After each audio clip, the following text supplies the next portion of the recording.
بہت سے لوگ کہہ رہے ہیں جی یہ عذاب ہے, یہ ظالموں کے اوپر عذاب ہے کرونا وائرس. آج میری بات اگر کسی کو بری لگتی ہے, میں معذرت خواہوں, پہلے سے معذرت خواہوں. میں مانتی ہوں کہ ہو سکتا ہے امتحان ہو, عذاب بھی ہو سکتا ہے ہم جیسے گناہ گاروں پر, لیکن کیا کسی نیک بندے پر, کسی اچھے بندے پر اس وائرس نے اٹیک نہیں کیا ہوگا؟ اور اگر صرف ظالم کے لیے ہوگا تو پھر سب سے پہلے تو نریندر مودی بھی کرونا کو اٹیک کرنا چاہیے تھا, آر ایس ایس کی سوچ رکھنے والے گنڈوں پر اٹیک کرنا چاہیے تھا, یہ اٹیک ہونا چاہیے تھا انڈین فوج پر. لیکن بہرحال ہر چیز کے 2-3 پہلو ہوتے ہیں. اس کا ایک پہلو اگر ہم یہ دیکھیں, نو ڈاؤٹ کہ تمام لوگوں کو اپنی موت یاد آئی, ہم تمام لوگوں کو استغفار کرنے کا موقع ملا, اور ساتھ ہی ساتھ لوگوں کو پتہ چلا یہ لاک ڈاؤن والی بات سے کہ کرفیو ہوتا کیا بسرا صاحب. یہ ابھی تو ہم نے صرف لاک ڈاؤن اپنی صحت کے لیے اپنے آپ کو گھروں میں بند کرنا ہے, تو لوگ کہہ رہے کیسے گھروں میں بند رہیں؟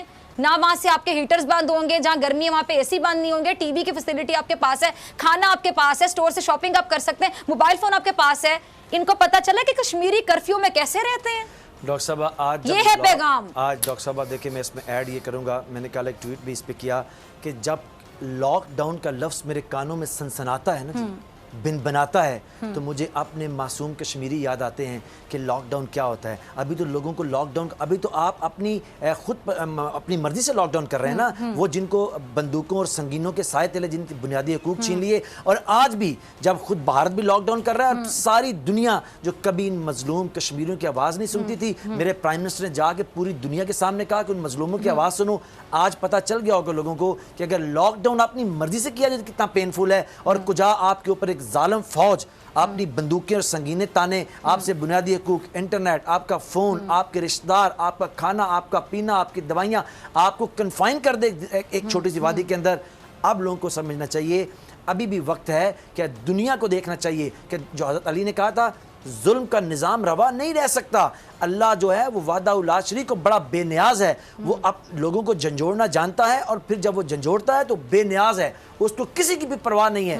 اگر دنیا نے ظلم اور اس کے ضابطے روا رکھے تو یہ یاد رکھے کہ اللہ کا یہ میسج بڑا کلیئر ہے کہ دنیا کو ہلا دینے کے لیے کسی بڑے ایٹمی حملے یا دھماکے کی ضرورت نہیں ہے.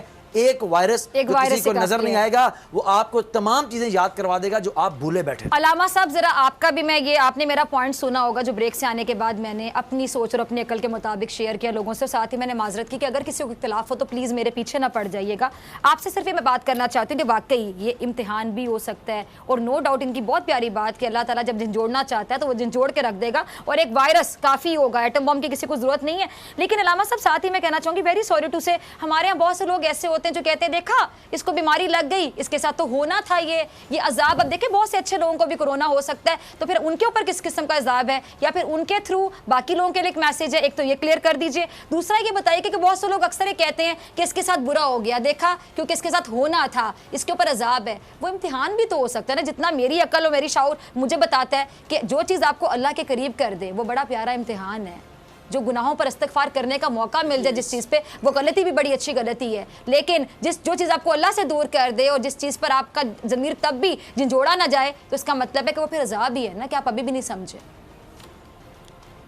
دیکھیے بنیادی طور پر اس طرح کے جو واقعات ہوتے ہیں, چاہے وہ بیماریوں کی صورت میں ہو, یا زلزلے کی صورت میں ہو, یا سیلاب کی صورت میں ہو, اس کا ایک پہلو نہیں ہوتا, کئی ایک پہلو ہوتے ہیں. اگر انسان اس طرح کے واقعات کے نتیجے میں اللہ کے قریب آ جاتا ہے, توبہ کرتا ہے, تو اس کا مطلب یہ ہے کہ وہ اس کے لیے یہ امتحان تھا اور اس امتحان میں وہ کامیاب ہوا. اگر انسان اس طرح کے واقعات کے نتیجے میں اپنے آپ کو پاک اور مبرہ سمجھ کر دوسروں کو مطعون کرتا ہے, اور اپنے آپ کو فرشتہ سمجھ کر یہ سمجھتا ہے کہ میں تو بہت اللہ کا مقرب بندہ ہوں اس لیے میرے ساتھ ایسا نہیں ہوا, تو اس کا مطلب یہ ہے کہ اصل عذاب یہ ہے. اصل عذاب یہ نہیں ہے کہ انسان کو کوئی تکلیف پہنچے بدن کو.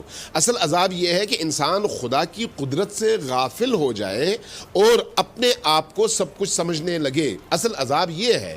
اس لیے اس موقع پر اگر آپ دیکھیں چائنا کے اندر انہی لوگوں نے جو مساجد کے خلاف تھے, قرآن کے خلاف تھے, جا کے لوگوں سے یہ کہنا شروع کیا, مسلمانوں سے, کہ آپ اپنی مسجدوں میں نمازوں اور دعاؤں کے ذریعے سے دعا مانگیں کہ اللہ ہمیں اس عذاب سے اور اس مشکل سے نجات دلائے.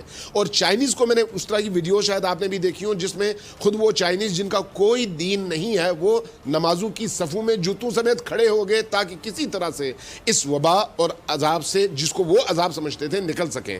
اس کا مطلب ہے ان کو اللہ اللہ کی طرف قریب کرنے میں اس وبا نے اپنا رول پلے کیا ہے.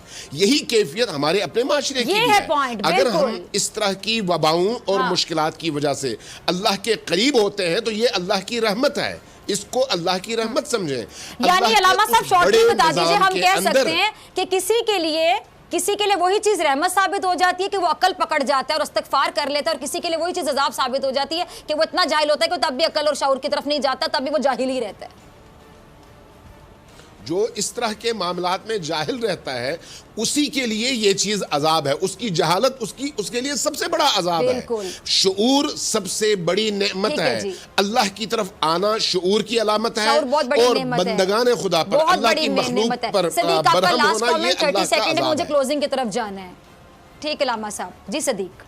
بس میں یہی کہوں گا کہ یہ وقت ہے اللہ کی مخلوق کی مدد کرنے کی، ان کا ساتھ دینے کی، اس مشکل میں ان کی مدد کرنے کی. بس ہمیں اللہ کی مخلوق کی مدد کرنی ہے. ٹھیک ہے جی، میں اللہ کے مخلوق کی مدد کرنی ہے. جو بار بار لوگ ابھی بھی تنقید کریں نا دہاڑی داروں کا کیا ہوگا جو روز. اور ڈاکٹر صاحب ایک پوائنٹ اس میں یہ ہے، میں تمام لوگوں سے آپ کے ٹیلی ویژن آپ کے پروگرام کیونکہ بہت پاپولر پروگرام ہے، میں کہتا ہوں کہ اٹھیے اور دیکھیے کوئی اس ملک میں بھوکا نہ سوئے. آپ کے پرائم منسٹر اور آپ کی حکومت اور آپ کے معاشرے میں کوئی اس بیماری میں بھوکا نہ سوئے، وبا میں بھوکا نہ سوئے. آپ پہ فرض یہ ہے کہ جہاں آپ اپنی ذات کی حفاظت کر رہے ہیں وہاں ان غریبوں کا خیال رکھیں. میں بھی یہی پیغام دینا چاہ رہی ہوں کہ سوشل میڈیا پر آ کر تنقید نہ کریں کہ ان کا کیا بنے گا. جو کہ دہاڑی دار لوگ ہیں ان کا یہ بنے گا کہ آپ ان کے لیے کام کریں. ایک ایک شخص ذمہ داری لے لے، 2 گھروں کی 3 گھروں کی وہاں پہ راشن دے دیں. دالیں، چاول، گھی، آٹا، جو کچھ آپ کو ملتا ہے آپ ان کے گھروں میں پہنچا دیں اور ایک ہاتھ سے دیں، دوسرے کو نہ بتائیں، دوسرے کو بالکل طنز نہ کریں. آپ کو نہیں پتا کہ کون کتنی مدد کرتا ہے کسی کی، اور یہ بتانا بھی نہیں چاہیے، تبھی وہ قبول ہوتی ہے.